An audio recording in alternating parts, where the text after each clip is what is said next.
Et aujourd'hui, encore une fois, nous allons parler de musique avec Claire Le Filiatre dans ces 5 dernières minutes. Bonjour, rebonjour Claire, si je puis dire.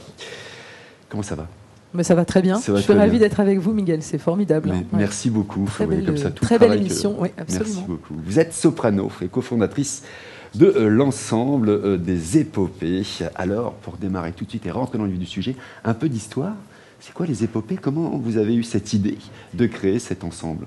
Alors, on a créé cet ensemble en 2018 avec Stéphane, qui est donc mon compagnon à la ville, Stéphane Fugé, qui est lui-même originaire de Sens. Donc, c'est aussi pour ça qu'on est implanté dans la région. On a créé cet ensemble autour de la musique historiquement informée, comme on appelle, donc la musique plutôt du XVIIe et du XVIIIe siècle.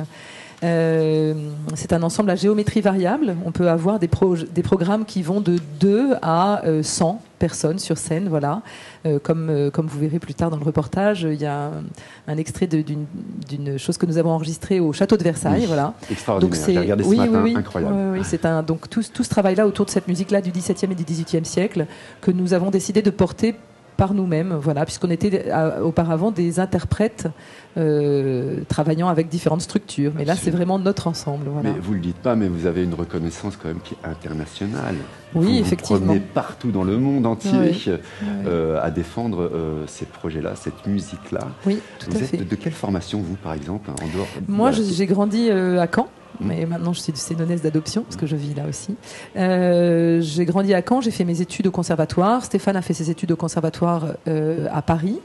Et nous nous sommes rencontrés autour de projets musicaux. Et donc, effectivement, cette reconnaissance de notre travail dédié à la musique du XVIIe siècle et du XVIIIe siècle, qui nous emmène un peu partout dans le monde. Là, c'est ce que je vous disais tout à l'heure. Nous allons partir avec l'ensemble à Singapour d'ici quelques semaines. Voilà. Nous sommes régulièrement invités partout à l'étranger, des tournées en Chine, un peu partout en Europe. Voilà. Mais nous sommes aussi vraiment très implantés. Oui, absolument, dans le département de Lyon, oui, sur Sens en l'occurrence, sur le Jeuvinien aussi. Oui, tout à fait. Et puis, voilà, plus ailleurs, parce que ça serait intéressant que vous puissiez aller rencontrer, découvrir et jouer dans des lieux extraordinaires qu'on a dans le département. Oui, tout à fait. Lyon est riche en patrimoine. Absolument, tout à fait. Vous êtes jusqu'à plus de 100 sur scène. Oui. Comment vous arrivez à joindre autant comment vous arrivez... Parce que, en fait, voilà, moi, je suis un novice dans ce domaine-là.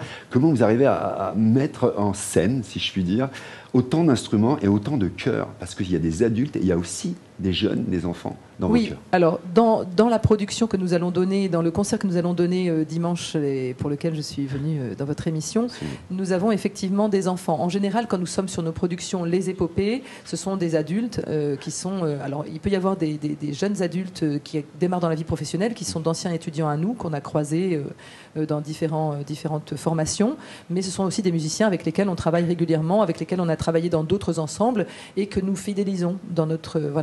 à qui nous faisons appel régulièrement pour différentes productions. Vous les emmenez aussi avec vous en Chine? Oui, on les emmène avec nous. Oui, on les emmène avec nous à Vienne, en Autriche. Enfin, ça dépend des projets, évidemment. On fait à la fois de l'opéra, mais aussi des grandes formes comme les formes religieuses que nous verrons tout à l'heure.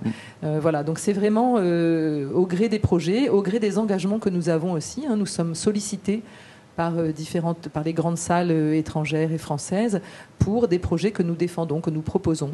Voilà, donc nous allons aussi créer une très belle Didon et Aîné l'année prochaine, par exemple avec l'Opéra de Tunis, qui nous a sollicité pour venir faire rentrer cette œuvre majeure de Purcell au répertoire de l'opéra. Alors on va le répéter plusieurs fois, n'hésitez pas à venir découvrir les épopées, puisqu'ils seront en concert ce dimanche 13 avril à la cathédrale de Sens. C'est gratuit, il faut vraiment y aller. Pareil, ça répète, j'imagine que... En plus, vous êtes en résidence à Sens. Oui, absolument. Notre ensemble est en résidence à Sens depuis déjà 1 an maintenant. Nous sommes aussi soutenus par le Grand Sénonais, c'est tout nouveau. Nous sommes en discussion, évidemment, avec le Jeuvinien et la ville de Joigny, puisque le festival que nous avons créé il y a 5 ans, maintenant en lien avec l'Académie aussi, une académie internationale de musique baroque que nous menons à Saint-Julien-du-Sault depuis déjà 5 ans maintenant. Donc le festival, le concert d'ouverture du festival se passe chaque année à Joigny, à la salle de Bussy. C'est aussi une chose importante pour nous d'être sur un maillage du territoire, effectivement, entre 2 communautés de communes voisines. Nous avons vraiment à cœur d'être présents à ces différents endroits-là et avec des concerts, mais aussi avec des EAC, effectivement. Vous parliez oui, de l'éducation artistique et culturelle. Vous transmettez oui, aussi. Et vous avez fini il n'y a pas longtemps, d'ailleurs, un stage à Villeblevin. Vous étiez avec des classes de primaire, je crois. Absolument. On était avec une classe de CM1, CM2 et une classe de CM2 et nous avons travaillé sur un projet que nous avions déjà mené à Villeneuve avec deux classes de primaire autour de l'expression de soi et de la représentation de soi en 2 dimensions et en 3 dimensions. C'est-à-dire à la fois avec un graphiste qui vient travailler avec les enfants l'expression artistique graphique et avec une danseuse avec laquelle nous travaillons beaucoup, Gudrun Skamletz, qui dirige la compagnie des Grands Écarts domiciliée à Villeneuve. Donc voilà, et qui intervient donc sur la chorégraphie et sur des danses du XVIe siècle, et moi qui fais un travail donc avec les enfants de chant sur ces chants du XVIe siècle qui sont réactualisés et renouvelés par eux. En fait, c'est assez. On en discutera off tout à l'heure. Je me permets de rebondir là-dessus parce que vous avez trouvé, c'est une anecdote que vous m'avez dit, c'est intéressant parce qu'on plante des petites graines pendant les cours, si je puis dire, et quand on les voit dans la cour de récréation, ils se mettent à chanter ce qu'ils ont vu en cours. Absolument. Et donc cette chanson, par exemple, Belle qui tient ma vie, qui est une chanson du XVIe siècle avec une poésie un peu exigeante, un peu ancienne, on va dire, dans la tournure, ils se l'approprient et ils la chantent, on les entend la chanter comme si c'était une chanson actuelle pour eux. Ce qui est très joli avec les enfants, c'est qu'il n'y a pas de discrimination en fait. Pas de jugement, effectivement. Ils sont vraiment ils s'approprient ce qu'on leur apporte. Et c'est très joli de les voir chanter cette chanson qui a été composée il y a 4 siècles maintenant par un compositeur bourguignon. Ah oui. Oui, absolument. C'est son nom? Oui, absolument. C'est Thoineau Arbeau. Thoineau Arbeau, très bien. Mais vous ne faites pas que ça, vous faites beaucoup de choses. Vous enregistrez aussi, vous produisez aussi des albums. Absolument. Nous avons été... La très grande chance que nous avons eue, c'est qu'effectivement, puisque Stéphane et moi sommes assez reconnus pour nos carrières personnelles, nous avons été très rapidement accompagnés par des grandes structures et notamment par le Château de Versailles, qui nous a demandé de réaliser une intégrale des Grands Motets de Lully. Donc, c'est 4 disques que nous avons enregistrés en 3 années, qui sont sortis chaque année. Et puis, nous avons aussi réalisé à leur demande, un enregistrement des opéras de Monteverdi. Donc voilà, on a une discographie assez riche. En 6 ans d'existence, on a effectivement enregistré plus d'une dizaine de disques pour le label Château de Versailles. Voilà. Incroyable. Je propose de regarder justement un extrait, puisqu'on parlait d'un petit reportage. Je vais regarder un petit peu l'extrait, là, pendant 1 minute 30, de ce que font ces extraordinaires épopées.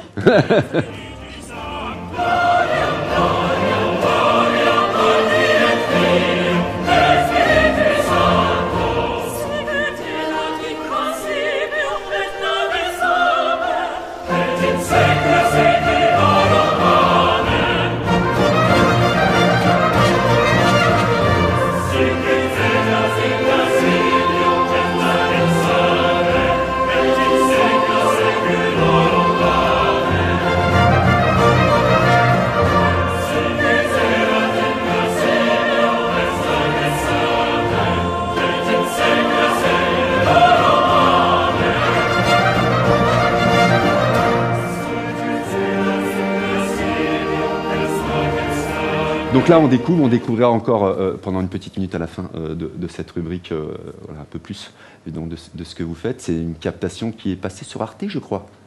Oui, absolument. Cette captation a été réalisée au moment du Covid. Donc c'est vrai que très rapidement, je dirais en avril 2020, s'est posé la question pour nous. On était censé faire ce concert-là.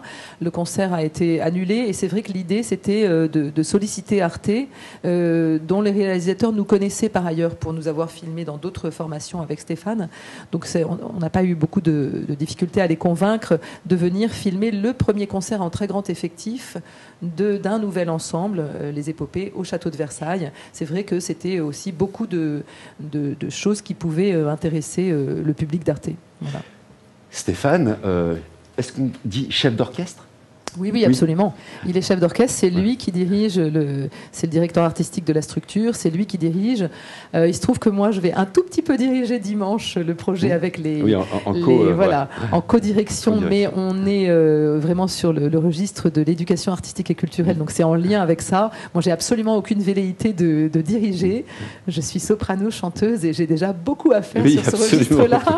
Donc, voilà. Soprano, chanteuse, ça veut dire que vous avez un travail sur votre voix, vous devez avoir...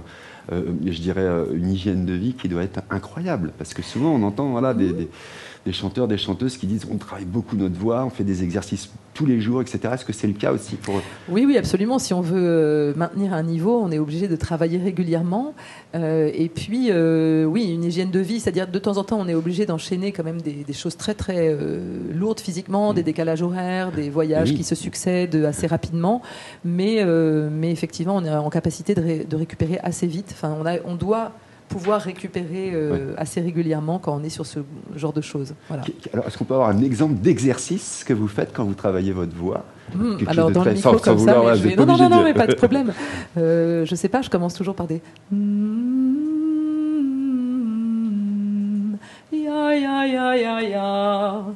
Des choses comme ça, par exemple. Voilà. Et puis on monte dans la tessiture. C'est déjà joli. On monte dans la tessiture. Enfin, voilà. Très bien.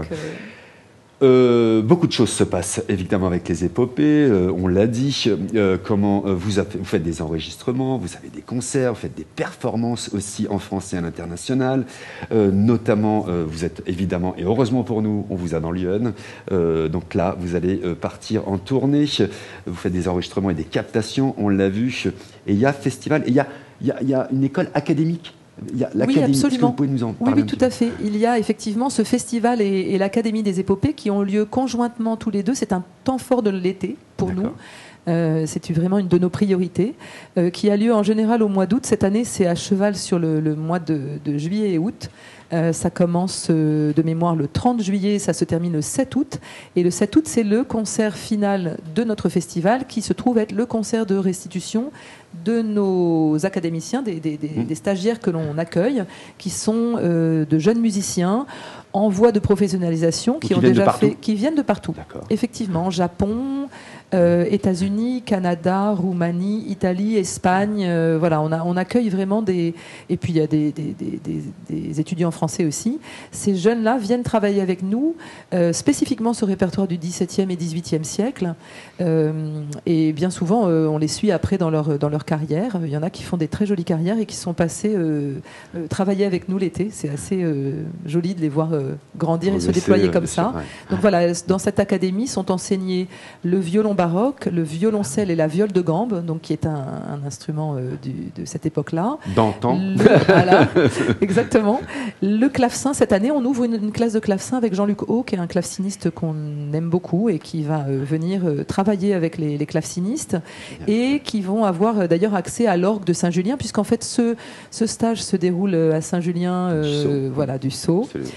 Qui possède qui est une très belle ville, et qui possède un orgue remarquable, qui date de 1568 de mémoire, dont je suis d'ailleurs la directrice artistique depuis l'année dernière. C'est tout nouveau, mais voilà. Donc je le dis maintenant. Vous êtes partout dans le département. En tout cas, je suis vraiment ravie d'être associée à cet orgue parce que c'est un très bel orgue et que l'équipe des bénévoles qui est réunie autour de la vie de cet orgue-là est une équipe d'amis, de gens que j'aime beaucoup et dont je salue vraiment le dévouement sur cet orgue-là. C'est un très très bel orgue, assez rare en France.